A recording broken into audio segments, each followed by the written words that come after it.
You mention my seed and I deal with his dad. I gotta go bad, I gotta go bad.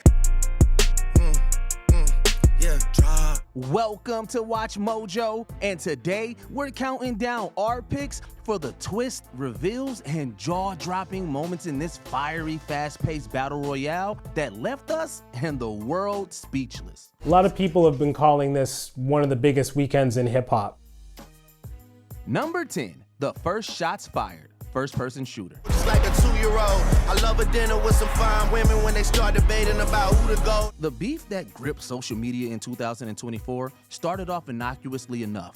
A #1 hit on the Billboard Hot 100 from the time of its release, fans delighted in hearing the two superstars of the genre trade off braggadocious bars. I look at the tweets and start sucking my teeth. I'm letting it rock cause I love the mystique. I still wanna give me a song where I beat. The fun and games took a turn, however, when Cole declared himself, Drake, and Kendrick Lamar the big three of contemporary hip-hop. While the line itself appeared to be simply a playful acknowledgement of the trio's friendly rivalry at the time, few could have known how ugly the situation would get in the coming months. Love when they argue the hardest MC. Is it K-Dot, is it Aubrey or me? We the big three like we started a league. Number 9, new challenger approaching, champagne moments. Crack smoke is the exhaust from my pen and pad. Ghost writers, they get the floss what you could have had. Drake's official solo entry into the feud, Push-Ups, was seen as a declaration of all-out war in the hip-hop community. Maybe the most shocking jab the Torontonian takes on the song is that Florida rapper Rick Ross. Do the job, better known as the Charles Schwab. Double R spread through the yard, and I swear to God. To say the least, hip-hop fans were surprised. Ross had been a consistent presence on Drake's songs over the course of the past decade, on songs like Money in the Grave and Lemon Pepper Freestyle. According to Genius, the resentment stems from Drake's decision to threaten French Montana, signed to Ross's record label Maybach Music, with legal action over an unreleased song. It also didn't help that on Push-Ups, Drake mocked Ross's past as a prison officer. Flow was copy and paste. Weezy gave you the juice. Another white boy at the park wanna hang with the crew. Number 8, a whimper, not a bang. The Heart Part 6. First I was arrested, so where's the proof of the trial then? Where's the paperwork of the cabinet is filed in? In the moment that seemingly spelled the end of the rapid-fire feud, Drake answered back to Lamar's bombshell allegations made on Meet the Grams and Not Like Us. Fans eagerly anticipated Drake's response to Lamar's serious accusations, and were promptly disappointed. I never been with no one underage, but now I understand why that's the angle that you really mess with. Instead of striking back with full force, Graham merely denied them, employing a questionable line of logic as part of a head-scratching strategy, which saw him once again repeating claims he had made on previous songs. The artist was also criticized for his misinterpretation of Mother I Sober from Lamar's album Mr. Morale and the Big Steppers. In a spoken word outro, Drake baselessly reiterates that his claims are facts, while simultaneously challenging Lamar to provide proof for his. You would be a worthy competitor if I was really a predator and you weren't lying to every blogger and editor, but it is what it is. Number 7, it's just Big Me. Like that. Talking out of their neck, don't put no coughing out of your mouth. I'm way too paranoid for a threat. Hey, let's get it, bro. DOT, the money, power, respect. After the release of First-Person Shooter on Drake's 2023 album For All the Dogs, months passed before Kendrick officially responded to J. Cole's declaration that the latter, Drake and Lamar, constituted rap's big three.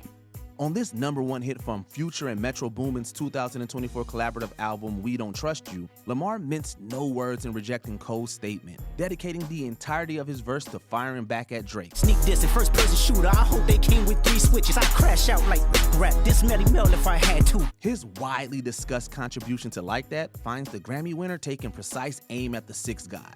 In no uncertain terms, the rapper-born Kendrick Lamar Duckworth questions Drake's credibility as an artist and asserts that his music won't stand the test of time.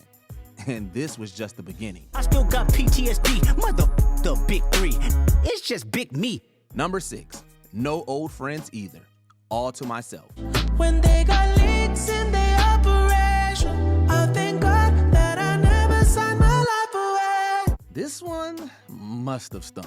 Abel the Weeknd Tesfaye was first brought to prominence by his association with Drake, making a vocal cameo on Take Care's Crew Love, among other credits on that album. Taking notes of my keyboard, what you bothering me for? In fact, Tesfaye's music initially garnered attention after being posted to the October's very own blog by Drake's manager. The two's frequent collaborations led to speculation that The Weeknd would sign to OVO Sound.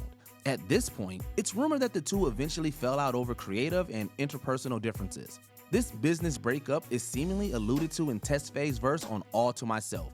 It's a real Obi-Wan, Anakin kind of situation. Hey, it's WatchMojo. You didn't think we'd make at least one Star Wars reference? You were the chosen one! It was said that you would destroy the Sith, not join them! Bring balance to the Force! Number 5, J. Cole drops in, and then almost immediately drops out. 7-minute drill. Phone call, they say that somebody dissing. You want some attention, it come with extensions. My dog like say the word. In a hip-hop saga full of newsworthy developments, somehow one of the most bizarre was J. Cole's ultimately brief involvement in it. Shortly after the release of Like That, Cole dropped 7-minute drill, his official response to Kendrick's diss verse. So I'm good when it's tension, he's still doing shows, but fell off like The Simpsons. Your first was classic, your last was tragic. Despite Cole's relatively humorous approach, in which he referenced The Simpsons and downplays the impact of Lamar's discography, general reactions to 7-minute drill were mixed. So much so that only 2 days later, Cole formally apologized for his role in the beef, essentially pulling out and wiped the song from the internet in the process. I'm hesitant, I love my brother, but I'm not gonna lie. I'm powered up for real, that would feel like swatting a fly. 4 albums in 12 years. Number 4, Drake drops 2 songs at once and gets sued. Almost. Push-ups and tailor-made freestyle. I could never be nobody #1 fan. Your first #1, I had to put it in your hand. You can't get booked outside America for now. Like we mentioned earlier about champagne moments, push-ups marked the moment when things really started to heat up. Even the song's cover art was a petty diss in itself, reportedly referring to Kendrick's shoe size. Maroon 5 need a verse, you better make it witty. Then we need a verse for the Swifties. Top say drop, you better drop and give them 50. Of course, Kendrick wasn't Drake's only victim. Explicit shots are taken at Metro Boomin, Rick Ross, and former protege The Weeknd. Push-ups also initiated the beef's rapid back and forth. Drake released Tailor-Made Freestyle the same day.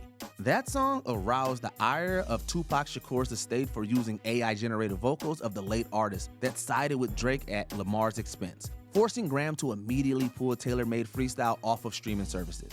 Get more love in a city that you from. Metro, shut your up and make some drums. Number 3, Drake implies that Kendrick isn't actually his son's father. Family Matters. Your baby mama captions always screaming, save me. You did it dirty all your life, you tryna make peace. The moment that Family Matters came out will forever be remembered as a brief consensus that Drake had conclusively ended the beef. For 20 minutes, until Meet the Grams came out. Still, Family Matters in itself is an impressively raw, impressively gossipy expose, primarily against Kendrick Lamar, with The Weeknd, Rick Ross, A$AP Rocky, and Metro Boomin catching strays along the way. Even when you do drop, they gon' say you should've modeled cause it's mid again. Smoking 50, but they should've put you on the first one trying to get it in. Drake even addresses Whitney Alford, Kendrick's co-parent, directly. Boldest of all, he goes as far as accusing Lamar of domestic abuse and adultery, questioning his motives as to his supposed move to New York City. Oh, maybe that's not as bold as alleging that the biological father of Lamar's son is actually Dave Free, his manager. I heard that one of them little kids might be Dave Free. Number 2, Kendrick makes it personal.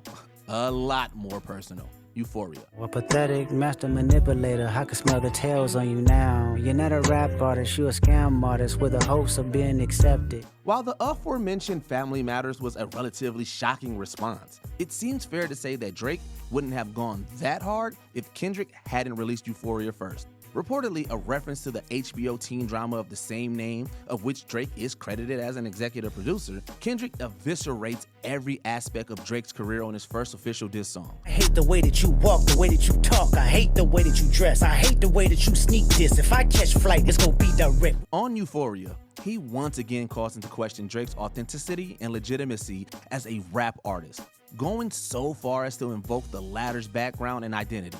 Oddly, somehow the song's biggest slight is Kendrick's impression of a Toronto accent, complete with region-specific slang and name-dropping New Ho King, a late-night staple of Chinese cuisine on Spadina Avenue. I be at New Hall King eating fried rice with a dip sauce and a blammy, Crody. Tell me you're cheesing, fam. We could do this right now on the camera, Crody. Before we continue, be sure to subscribe to our channel and ring the bell to get notified about our latest videos. You have the option to be notified for occasional videos or all of them. If you're on your phone, make sure you go into your settings and switch on notifications. Number 1. Kendrick disses Drake's entire family. Meet the Grams. Dear Adonis, I'm sorry that man is your father. Let me be honest. It takes a man to be a man. Your dad is not responsive. You know this beef was on an entirely different level when an AI-generated Tupac verse dissing Kendrick Lamar was only number 4 on our list.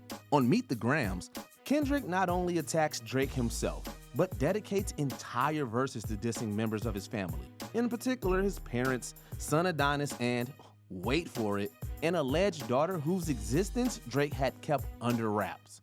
I'm sorry that you gotta grow up and then stand behind them. Life is hard, I know. The challenges always go beat us home. This echoed Pusha T's 2018 Drake diss, The Story of Adidon, where Pusha made knowledge of Adonis public.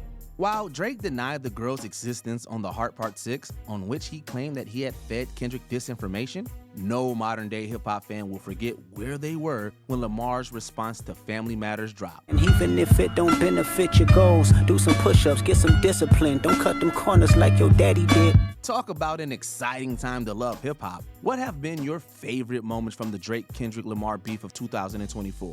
How quickly do you think they'll respond to this video? Let us know in the comments down below. And don't forget to like and subscribe for more Watch Mojo videos. Know just what you want.